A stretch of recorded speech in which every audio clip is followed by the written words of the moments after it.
So yeah, welcome everybody. It's really exciting actually to be here for the next stage of our journey around kind of building capacity and working with third sector organisations with support from public health, the council, linking with the COVID community champion work, and just really building on some of the brilliant work that's been done before, and just working out how we work together on the next sort of phase of challenge really for the city, to make sure that people and communities and organisations are working together. So I'm Pip, I work at Forum Central. We're a network of third sector organisations around health and care, health and wellbeing.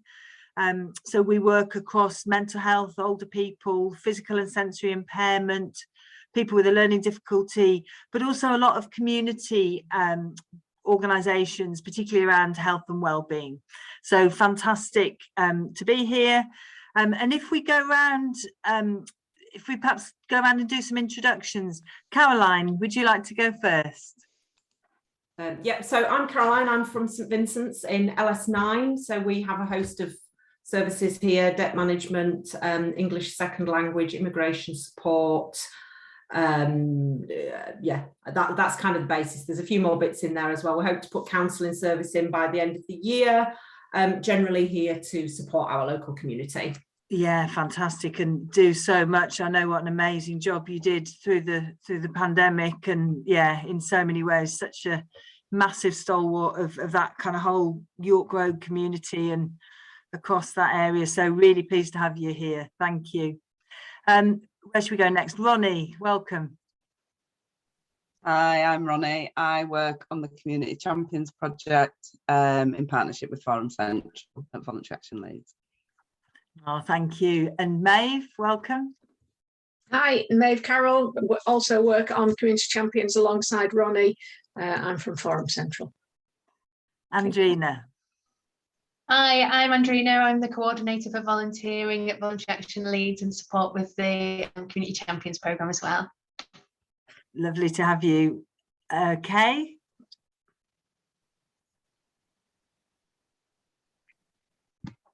Hi, I'm Kay. I'm a worker at Voluntary Action Leads, supporting groups around funding and governance. So I've come along just to find out a little bit more about the fund. Oh, perfect. Brilliant to have you here. Sam, welcome.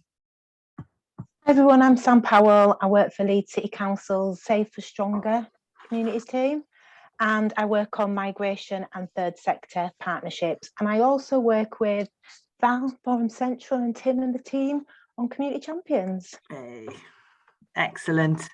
And last but not least, Tim, brilliant to have you here. Hi. Hi everybody, Tim Taylor. I work in public health, been involved in COVID from the start. It's still here, so brilliant to be here on this conversation tonight. Fantastic.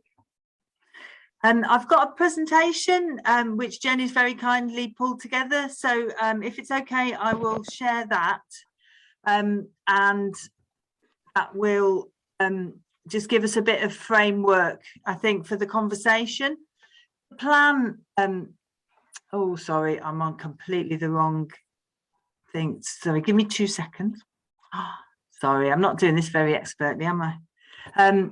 Just before I kind of go to that, I suppose it's just perhaps helpful to just say that the purpose of the session today is to give an outline of the funding, which together we're trying to make available. We've got some very clear focus of how we think the funding needs to be used given where we are.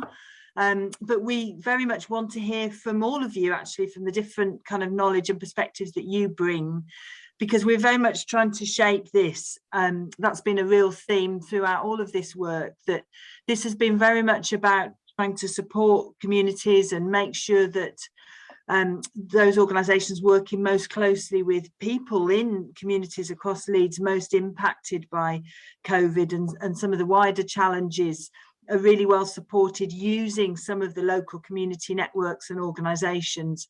But very much important in this work is hearing back.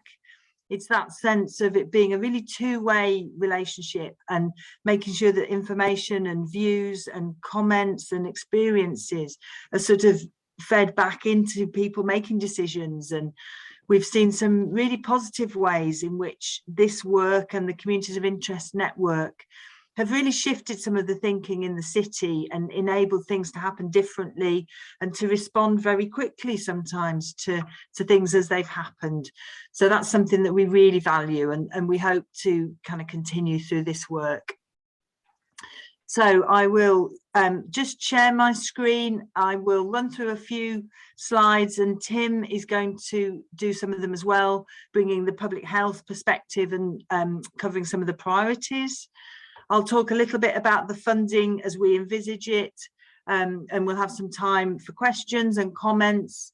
We do have an application and a process which we'll explain a little bit at the end, and we'll obviously share the slides and the application, but absolutely anything else that you think would be helpful. So, you know, please use the chat or just chip in. There's not many of us, you know, feel free to just chip in if you want to say something, or raise your hand or put something in the chat, because it would be nice, especially this time of day when we've probably all had quite busy days, and it's been nice to just kind of come together and have a conversation about this and how we can help shape it together. So everybody see that screen? Does that work? Yep, I can see that. Yeah. So yeah, so that's why we're here. We're here to talk about this grant funding for organisations, which is very much now part of our really interesting community champions bit of partnership working that, as Sam and Ronnie and others have mentioned, that we work on together between Leeds City Council, Voluntary Action Leeds and Forum Central. Oh, not great. Oh, gone too far. So yeah, I've gone to that agenda. That's what we're going to do. We're going to talk about the current position and some of the current messages. We're going to think about some of that capacity building and how this funding opportunity might help. But it's also not just about funding. This is also about relationships and the other things we can do. And then we can look at the end about some of the next steps. So over to Tim now to say a little bit about the current Leeds position. Yeah, thank you, Pip. I suppose where I'd start with is to say that we've achieved an incredible amount as a city in terms of the vaccination programme. So we know that over 600,000 people in the city have been vaccinated, and that's an incredible achievement when you take into consideration that we've also done second boosts for boosters. We've done some really focused work around clinically extremely vulnerable and learning disabilities. And, you know, it's been a real team effort of hearts and minds about working with GPs, but also about going into the community and being really innovative. And the community champions have been a huge part of that in terms of having informal conversations with people, either in workplaces, neighbours, community settings, really to gain people's trust. So I think, you know, whatever we kind of take away from this is that we've achieved a huge amount as a city, but there are still challenges. So I think, yeah, as a city, we've still got over 160,000 people that haven't had a vaccine yet. And that's for a huge array of kind of complicated factors. So some of it is that, you know, people that don't want to have the vaccine for medical reasons from their perception, or they might be worried about side effects, or just that they're not bothered. You know, they've got other priorities in life and it's not the top of their list. It's personal to everybody, and I think we haven't been making assumptions all the way through this programme. But what we have been doing is we've been trying to have a really tailored approach in Leeds. So we've had the big vaccination centres in places like Elland Road, we've had the GP surgeries, but we've also had some quite innovative work, you know. So we've had the Bilal Mosque, which has had thousands of people going to the Bilal Mosque, but we've also had community centres, we've had roving buses that have gone into different settings, we've had places of worship, we've had different factory settings. And I think what it brings home to me is that one size doesn't fit all, and that actually what we need to take now is kind of quite an innovative approach, which is looking at broader health inequalities and building up trust. And I think trust is the key word. I think, you know, for anybody who was going to get the vaccine easily, they would have had it already. So I think what we're finding is that we're really having to work hard to understand why people might be vaccine hesitant, but also to develop new approaches. And I also think it's about broader health inequalities as well. So I think within our communities, we found mistrust of government, of local government, of the NHS, and that's for a huge amount of complicated reasons. And I think we're not assuming why people might have that mistrust, but I think, you know, certainly the community champions approach, which has been great throughout this, is about developing trust. But I think this grant funding again is about developing trust and being able to do things in a slightly different way. So I'm just going to give you an example of two things that we've done so far, which I think embody this, and I hope will kind of develop the approach kind of going forward, but and quite different approaches. So the first was at New Wortley Community Centre, so not far from the city, but feels a million miles from the city centre, I think, at times. And we had an approach in New Wortley Community Centre where we had some outreach nurses that went alongside some local third sector providers, and they very much worked with local people. So we had two women that were pregnant, that wanted to discuss being pregnant and having the vaccine. They spoke to a nurse, they were reassured and had the vaccine. But then there was also a man who worked at a local factory. English wasn't his first language, he was Polish heritage. And he said, well, actually, I've got friends in the factory that would like to have the vaccine, but they can't get time off. And it's not a priority for them. It's not that they're against it, but actually, could we have the vaccine in the factory? So the vaccinators went out to the factory, spoke to the boss, and had some vaccines there and then. So that just showed you that kind of that flexible approach, but also why people might not want to have the vaccine. Another approach that we've done, particularly in the east of Leeds, which has been supported by the community champion volunteers, is thinking about kind of broader health and well-being challenges. So the coronavirus has been impactful for all of us in different ways, but it's meant that it's really shone a light on inequalities.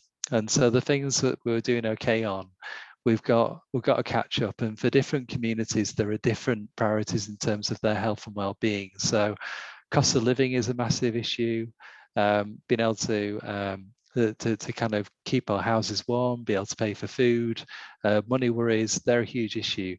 So we developed winter wellbeing events at some of the local schools.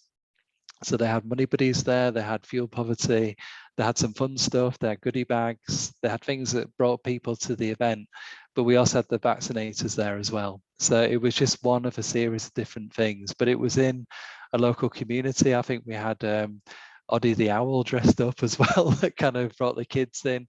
So it was a more kind of human approach, and the vaccine was just one of many interventions. And I think what we're finding is that we're catching up in terms of things around mental health, but also, as I said, the cost of living crisis as well. Within the city, we are living with coronavirus, so we've had high rates which have gone down, but it's still very much here. Thankfully, because of the high vaccine uptake, it's not having as significant impact in terms of hospital and GP appointments, but it is still here, and we are heading into another winter. We think it's likely that we'll have a booster for people that are older or clinically extremely vulnerable. That will also include the flu vaccine as well. But I think what we found over Christmas is that we had the Omicron variant, and suddenly people were interested again in getting the vaccine. So it is unpredictable. At the moment, thankfully, it's not as significant in terms of people getting poorly and dying of COVID, but that could change. We hope it won't, but it could change. And I think globally, we're only halfway through COVID. So, you know, we're an international city. So, you know, that has consequences as well. So I think we're living with coronavirus.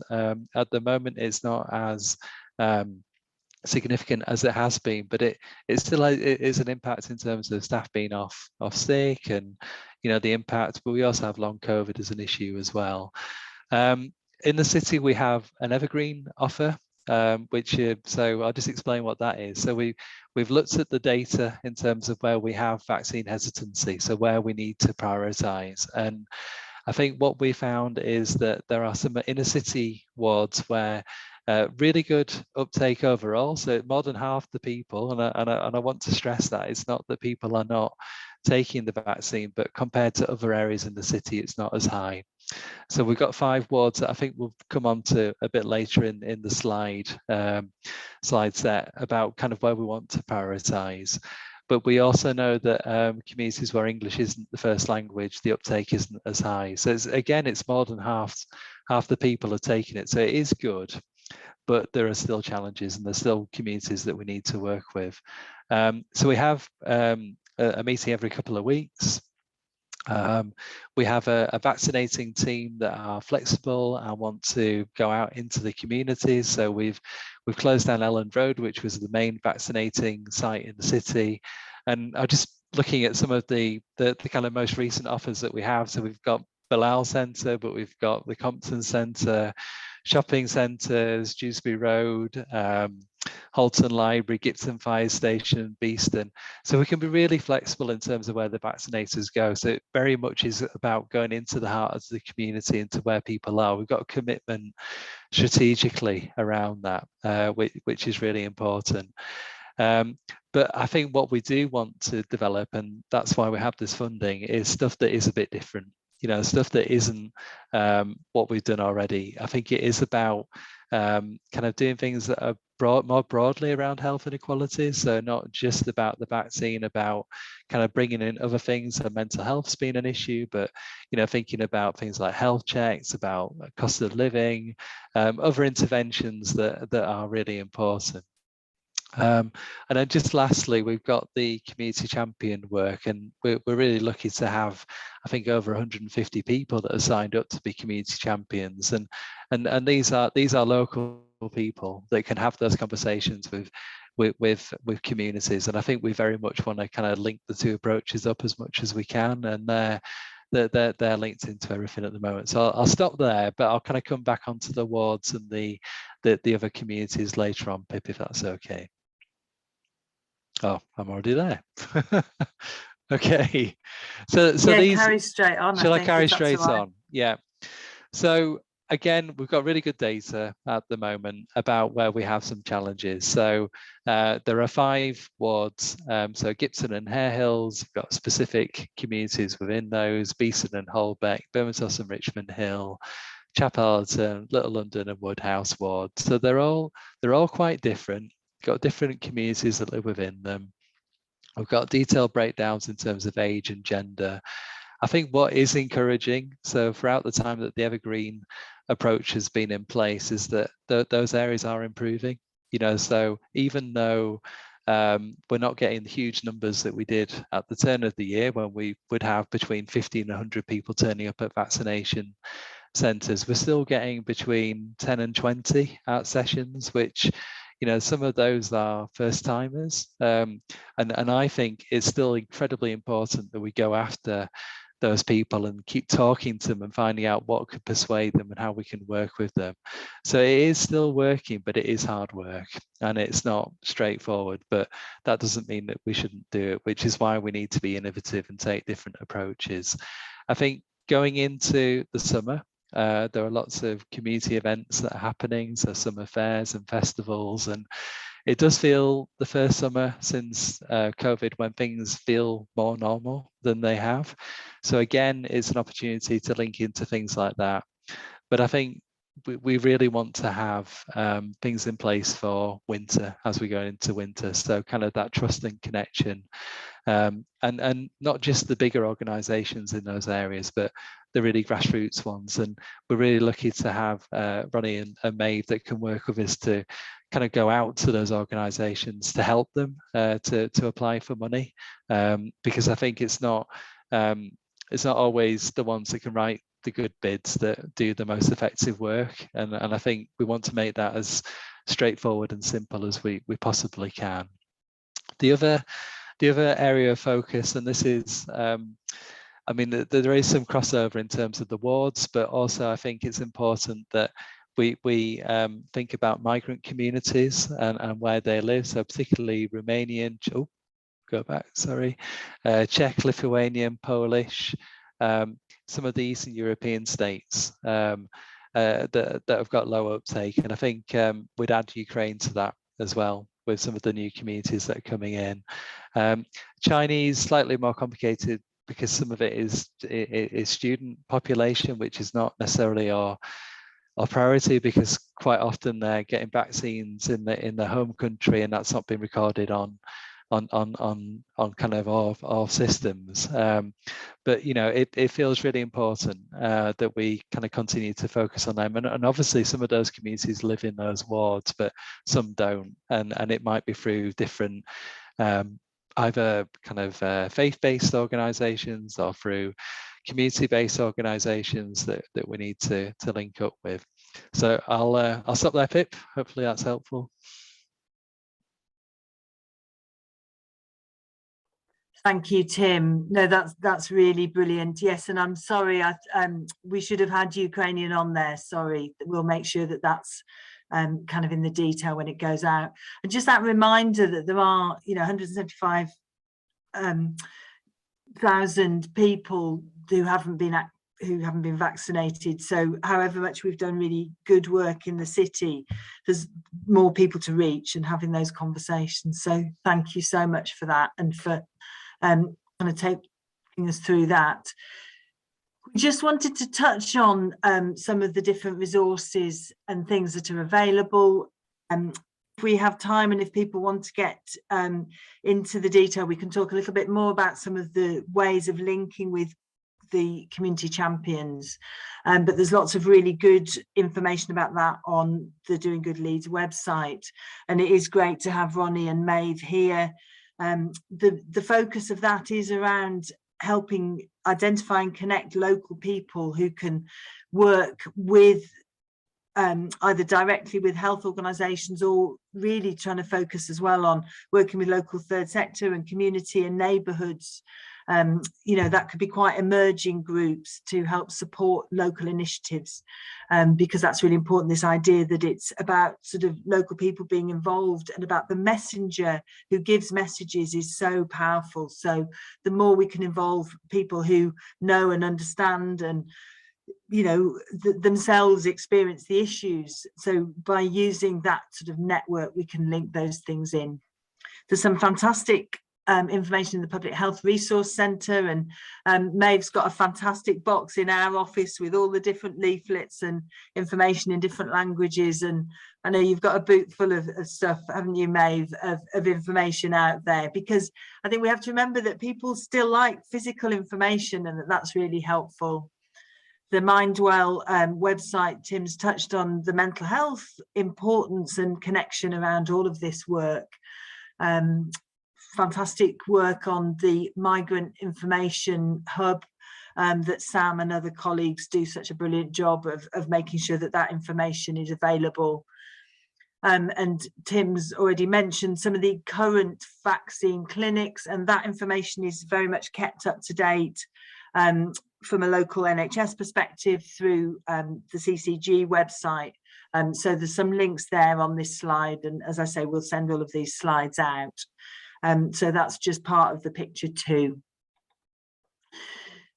Previously, and again, we've mentioned some of the different areas that we've had some focus. So we had a strong focus on some of the culturally diverse communities.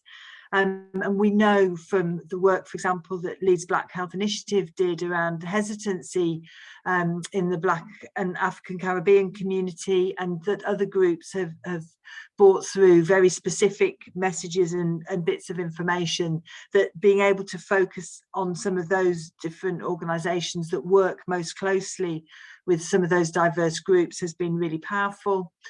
We've worked with younger people. One of the very first things we did was a network of young people working with street games, who did some fantastic work where young people were creating materials and thinking through what COVID meant.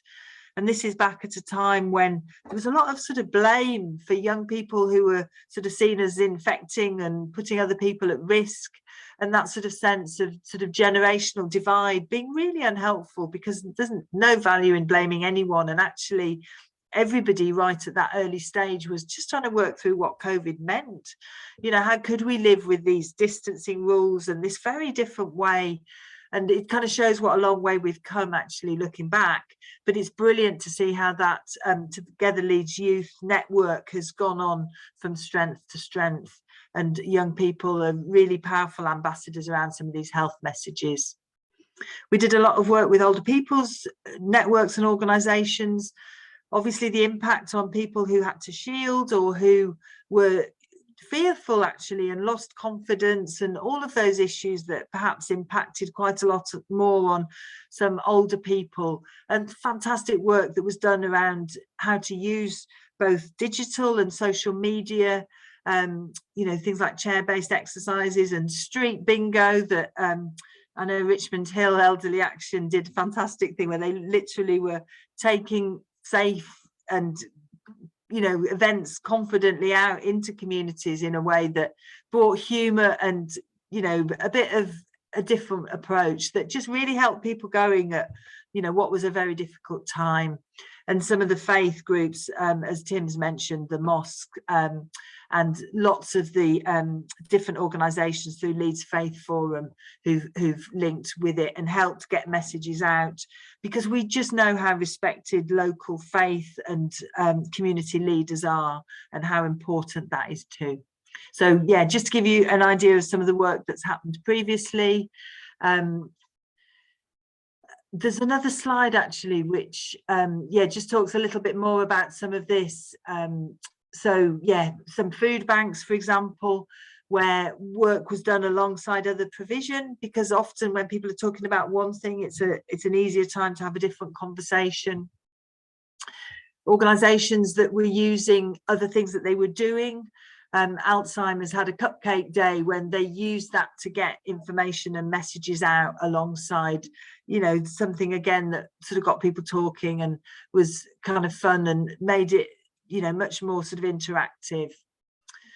Canal Connections, who are great social enterprise, not-for-profit organisation locally, who use their fantastic boat on the canal to get messages out, and, you know, huge talking point that really got people thinking.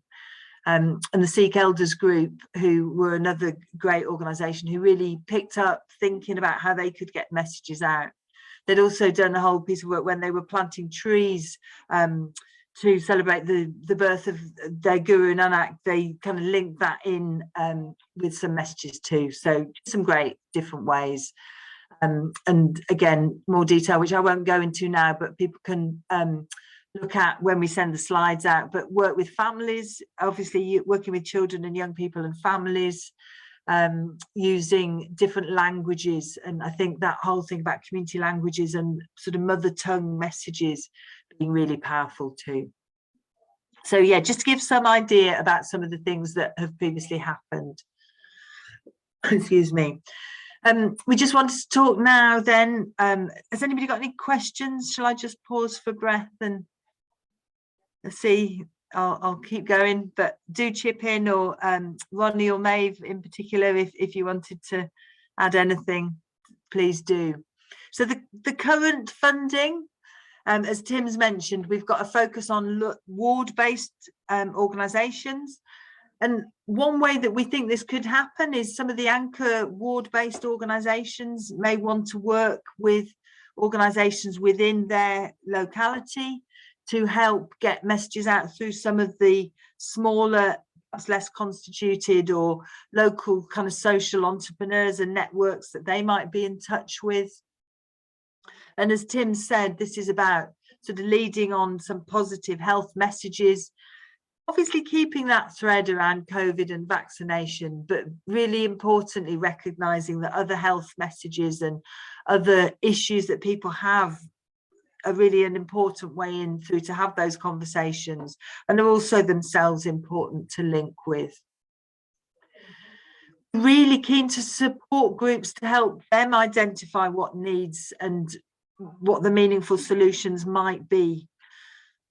You know, as I've mentioned early on in COVID, people were grappling with what did that distance mean? You know, how could people manage face masks and all of those very practical things that we now have become part of how we live or don't live.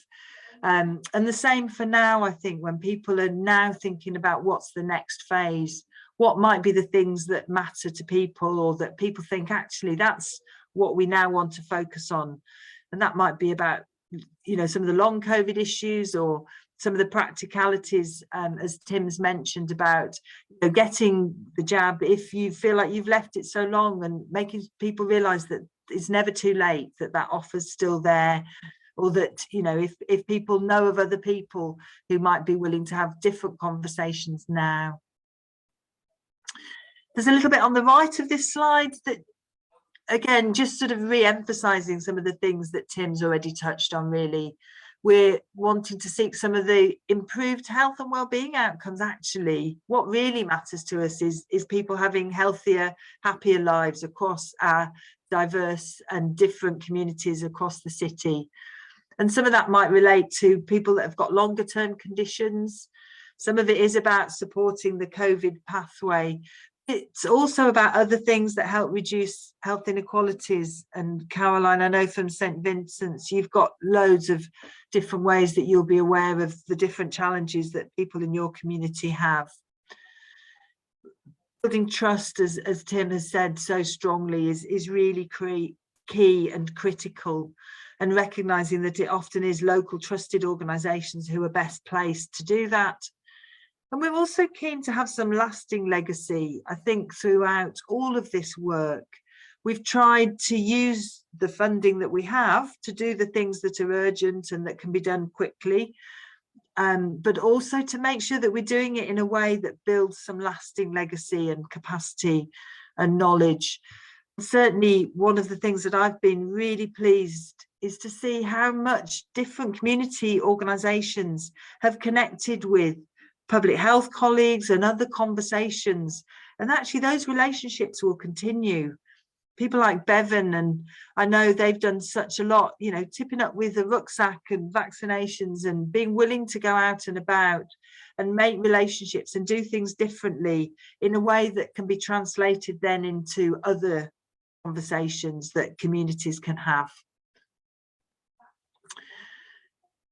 So this is an example of some of the actions, just to try and make this a bit more practical again, to think.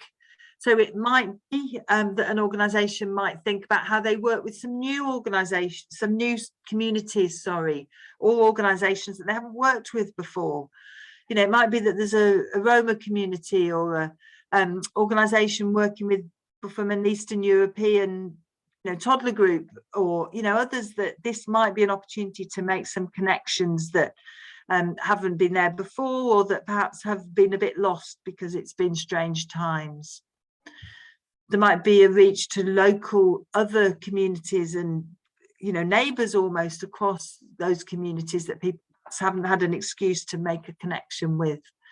I know, you know, people like Kamara who are opposite a nursery. You know, it might be that there's a chance to have a conversation with an organisation that you wouldn't necessarily cross with. Longer term implications of COVID we've touched on.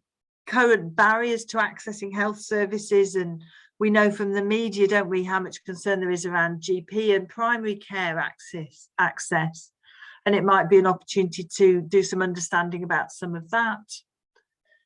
There might be community venues that we can help NHS colleagues to access. Earlier on, there was quite a significant funding, and Tim's mentioned Ellen Road, which obviously was very pivotal at the time. But what we're seeking now is much more small scale, using local places, you know, perhaps like St Vincent's, and the fire station's been mentioned. There's a bus that has been used, and if there's a cost to do that, that this funding can help enable some of that access to community venues, or putting on refreshments, or things that just help make that go well for people. money can be used for that. And so that would be alongside working with statutory partners to set up either specific vaccine events or community events where the vaccine's available. Obviously not being too prescriptive, we recognise that some people feel that they've been a bit over kind of pushed on this, and the last thing we want to do is add pressure or to people feel that communities are being singled out. But we do just want to keep those doors open and keep that opportunity there. And sometimes, you know, being able to have somebody, particularly somebody that's quite accessible, you know, people that are having those conversations might just help somebody think about that or other health and care issues.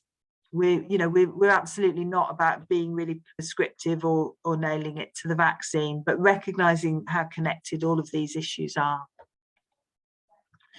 I've talked about some of the previous ones. So yeah, just to pause for any questions or reflections. Don't think there's anything in the chat, but you know, do use the chat or stick your hand up or just shout out.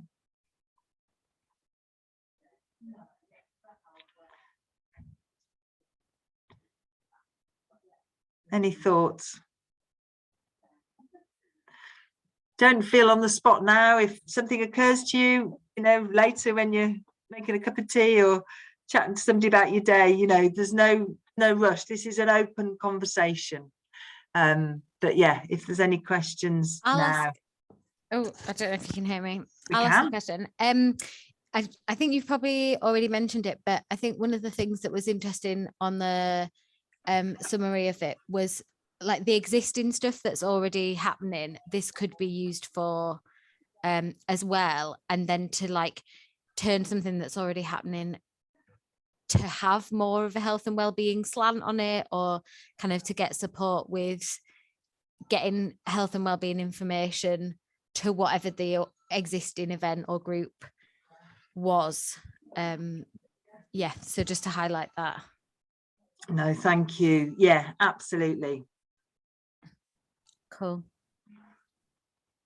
And like and I guess for the application, that's on the next bit, but if it was something that already exists, it's literally just to highlight that in the application, doesn't it? And if it's a new thing, that's cool.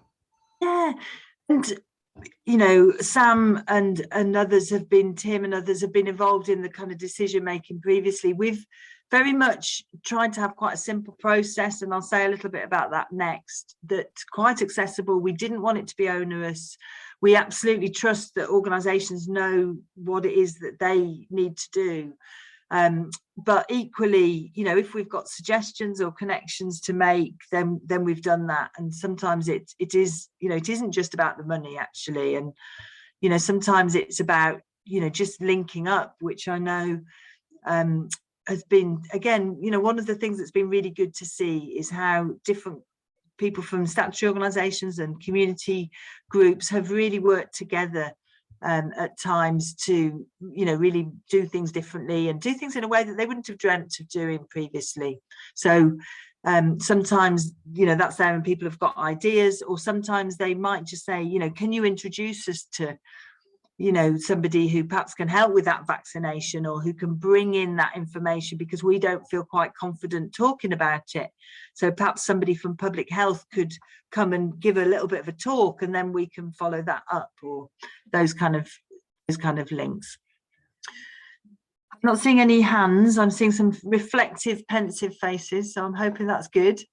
The next slide is just about, you know, what are we talking about here? So yeah, we have funding. We've got funding for our current thinking is that grants of up to £5,000 to work in your area, and the sort of the vision that we have for this is that this would be for a larger organisation. So perhaps somebody like St Vincent's, or I know Richmond Hill Elderly Action. I know Darryl's going to come to the session that we're doing on Monday. You know, it might be that other organisations working in faith sectors or other people might be an organisation that applies for that funding and then works with individuals or local smaller organisations in that geography or in that kind of migrant or other kind of priority community that we've mentioned.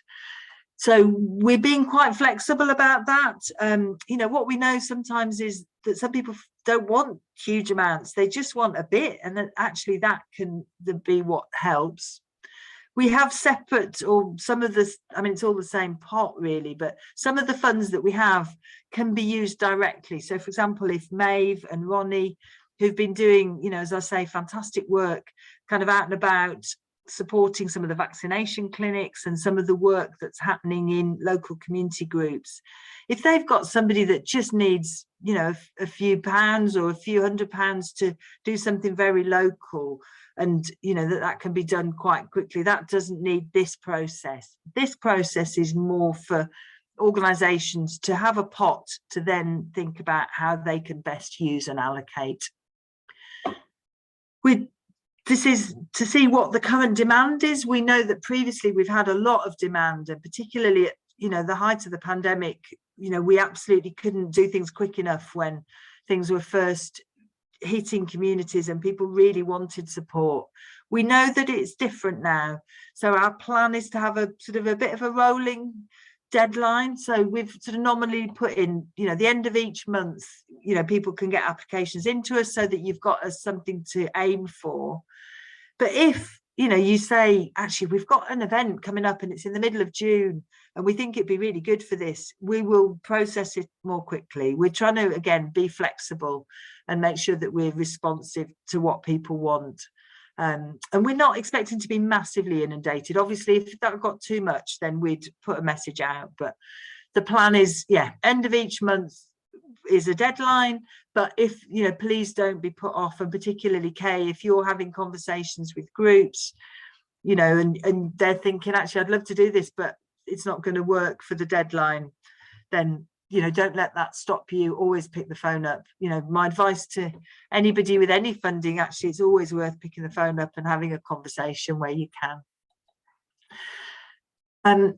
There are other support involved as well, that the Communities of Interest Network, which has been a really good way in which lots of the organisations that have had some of the previous funding or have just been working closely with communities have shared information and support for each other. Actually, they had a session yesterday, and just it's very important sometimes to just come together and talk about some of the challenges and how people are addressing the difficult conversations.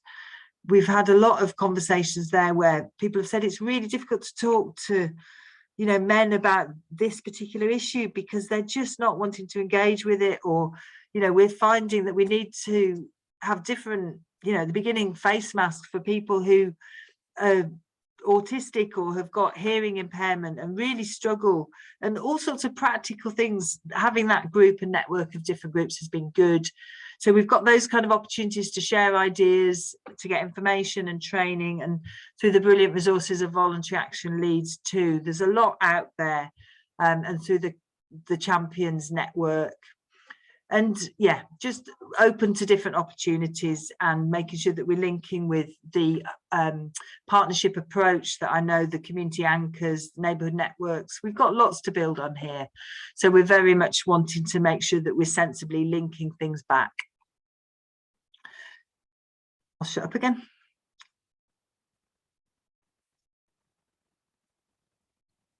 Any other thoughts or questions? And we're going to go through the application, Pip. Is it easy for them, and are there many requirements? Because obviously the easier it is and the less you require, the more likely they're going to access it. Yeah, I can do. It's a draft one at the minute.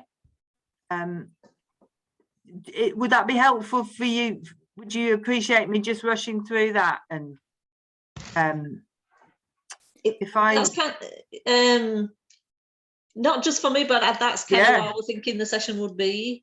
Yeah, brilliant. I will. And then I can pass it on to groups, and they can see how easy it is. If they see how easy it is, then that kind of encourages them to go for it, doesn't it? Absolutely. I will just put it on my screen, and I'll go through that if I can find you again. That's the trouble. Once you start messing with things, you lose people, don't you? Has anybody done that? And also, you know, if you know, like the micro grants from Leeds Community Foundation, if they can access them and put it into their own account, and yeah, not have to have a structure and all that kind of stuff. Yeah. Yeah, so that's a good question. So I'll go through the form first, and then I'll obviously send that out afterwards. And if people have got any comments, it's this is based on the forms that we've used previously that was evaluated. Actually, we had an evaluation through Leeds Beckett University, and got some really great feedback about it being quite kind of accessible. So hopefully it still is. We've tried to put some detail in that. This is intended to be for organisations if it's up to the sort of 5,000 end, and if it's individuals, that's kind of more where we would work, you know, with those smaller amounts differently. But we can look at that really. So that is our vision, and Tim might want to chip in on that, but that was our plan really, to get some larger grants out and get organisations that are doing some of that work. But you know, we're open to making it work. We, you know, if we've got really good ideas, we'll find a way of making it happen, I think. Let me just share. I just think on that paper, I mean, I think it is about flexibility, isn't it? You know, because I think what we found throughout COVID is sometimes the really small groups have had a massive impact, and similarly with some of the bigger ones as well. But I think to do things differently, and particularly thinking about some of the groups where we don't have as good a reach, you know, through the third sector. So some of the Eastern European groups that just we don't have as much third sector infrastructure in the city. It might be, you know, a social group. It might be an individual that has particular links into community. And I think that's why we're so lucky to have Ronnie and Maeve to kind of have some of those one-to-one conversations. And I guess it's about getting the unlikely suspects as well as the likely suspects, because there's room for both really, I think, in this. And so I will just, can you see that on the screen? Sorry, it's probably not the easiest way of doing it, but anyway, so the grant application form. So this is literally, this is what you've had on the slides. So we've basically used the application form to populate the slides, Kay, and others. So we've talked about what kind of outcomes we're looking for and what kind of actions we think people might want to do. We've talked here about those wards, this horrible MSOAs. So it means middle super output areas. It's a way in which we show areas where people are seen as living in greatest deprivation. It's all very loaded and judgmental, isn't it? But it's the way that we understand where greatest need is. And we absolutely know, because Leeds actually has done some really good stuff around the data, that some of this has really correlated where people have had challenges and living in poverty and all of those other issues that we know have a massive impact on health and health inequality, that has also often correlated with lower uptake. So, you know, this is based on some of the sort of facts and the data that we're aware of. So that's kind of why it has that focus on these areas. And, you know, despite lots of really brilliant work that people have done, partly because of the transient nature often of people and communities, and, you know, the huge population density in some cases too, and the many different communities that come together in areas. So there's those areas of the wards, there's the migrant ones, and I'll make sure that we add in Ukraine. I won't type it because I'll spell it wrong. You know what I mean? I'll make sure that that's in there too. The form, we're just sort of giving people some of those connections around helping to shape it. We've taken the liberty, Ronnie, I need to check with you if this is all right. I haven't published it anywhere yet, to put you and me in as kind of contacts for that, if people do want to kind of get in touch. You know, if people have got questions. But, you know, literally, we're just asking people, what are the activities that they think they could do? Where will it be delivered? When can it be delivered? how many people do they think they'll reach, and you know, we'll go back and ask people, as we have done previously, about how well that went, and what resources they need to make it happen. It's, you know, it's really quite simple. We're not you know, looking for really kind of long and detailed responses. We're literally trusting that people and organisations know what's needed. Brilliant. And is there any criteria in terms of what the groups have to have in place? You're not bothered about them having constitutions or anything like that? Is it really open? I mean, we will check that they exist. So the way that we've done that previously is, so when we first began this work, we had some really good support from Leeds Community Foundation, and we helped share some information with them, and vice versa, and we will do that again. We were able to check, sorry, I just don't know how to stop sharing my screen now and talk at the same time. Sorry about that. Yeah, I'm just gonna have to leave it for 2 minutes. So we've gone with organisations that are known, and we've just had like a bit of a reference process. If there's been an organisation that nobody's heard of, you know, in the group, then we've just checked out that we've got some connection with them, and we've given them additional support. I know that in the past we've referred people to Voluntary Action Leeds where they've wanted help with getting a constitution, or if people haven't had that kind of thing, because we always want organisations to be safe and resilient, and to make sure that we've put those things in place. But equally, when it's been very small amounts of money, we've not wanted to stop people getting on and doing stuff. So we've made a judgment call on those things, and actually, you know, that's worked well for us. We've had, you know, really good response by trusting people and by kind of recognising that, you know, it's not a huge risk here, is it?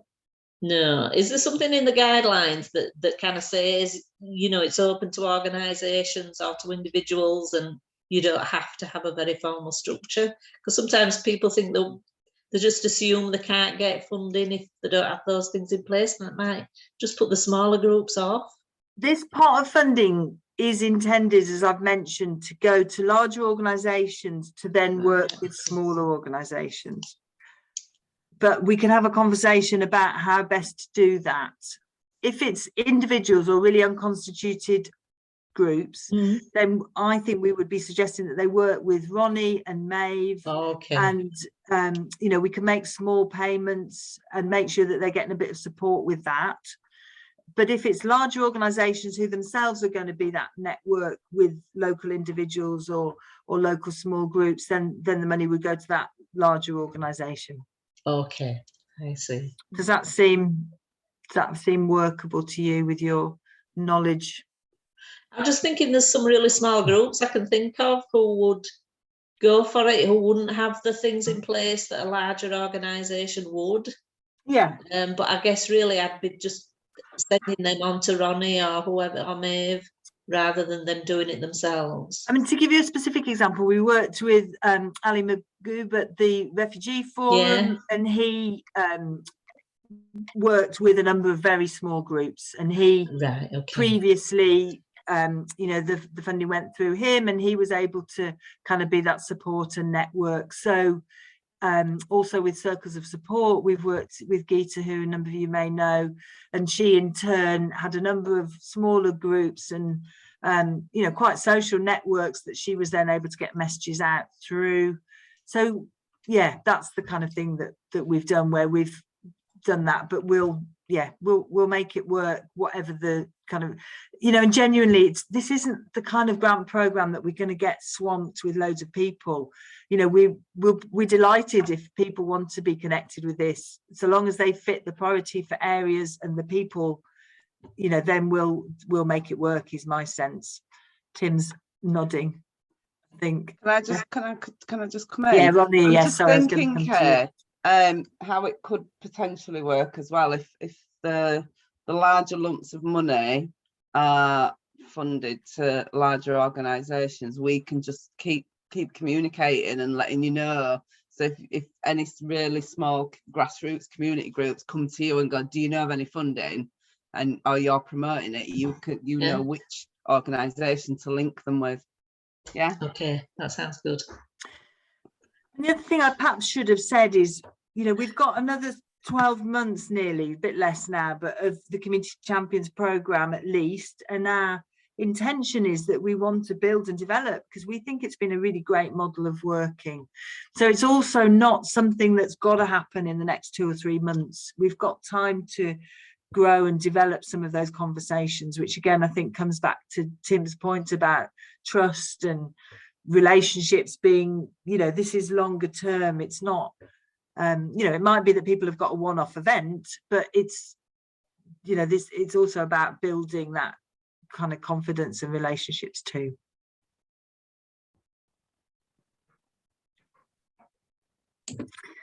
Any last thoughts? Maeve, come in. Yeah, Welcome. okay, I've got a couple of questions for you. Who decides if the money is awarded? So there'll be a group of people drawn from the partners. So yeah, it isn't always helpful to kind of name names, but it will be somebody from Forum Central, Voluntary Action Leeds, Leeds City Council, and what we've always tried to do is make sure that we've got people with kind of frontline experience too involved in decision making. So we'll make sure that we've got a balanced and diverse panel of people. It may be that we do some of it by email, because realistically, you know, we're not, it's not like, you know, if Community Foundation put out a grants panel and get 40 applicants, you know, they sit down and they have a big afternoon of a panel. We're not envisaging it being in that kind of way. We're expecting it to be more kind of responsive as things come in. So would it be quite, is it quite a quick process then, if it's going to be not done on a... Yeah, previously I think certainly our aim was to always turn things around within 2 weeks and get decisions and payments out as quickly as we could. Yeah. And, okay. Yeah. Do you ever refuse funding requests, and why? Yeah, good question. Absolutely. If something isn't in the area of priority that we're trying to focus on, or if it doesn't feel like a group that feels relevant. I'm trying to think of examples though where we haven't done.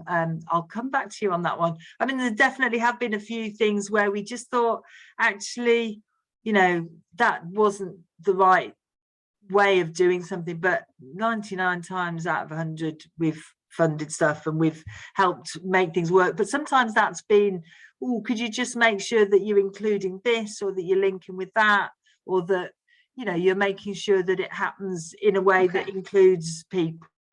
You know, it would be those kind of nudges rather than anything more.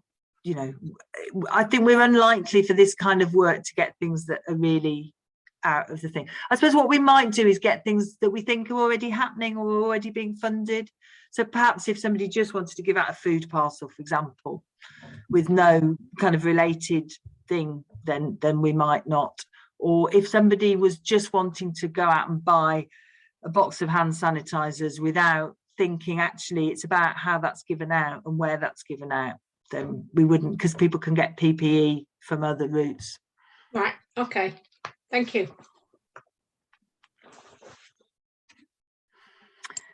Brill, time's up. Thank you so much. And any other thoughts or reflections? Sam? Just wanted to say that was brilliant, Pip. Well done. You've explained so much and very concisely. And Tim as well. It came across really well, and it was really helpful to be an audience member and hear how that message comes across. And it was really useful. Oh, thank you. That's so nice. Hopefully, yeah. And so, yeah, do go out, tell people, pass on the word. We can share this recording if people are happy to. And thank you, Sam. That makes me feel a bit more confident, because that always feels a bit of an odd thing. And yeah, we will also be approaching people directly. So Maeve and I have already begun thinking about how we ring people directly. We could have a shared list actually between us, would be probably quite good to make sure that we're not double troubling people with it, but that we're making sure that people get that kind of direct approach, because I think that'll be very helpful too. Thank you so much. It's so lovely to see you all. Take good care and enjoy the rest of your evening. Thank you. Bye. Thanks, everyone. Bye. Thanks.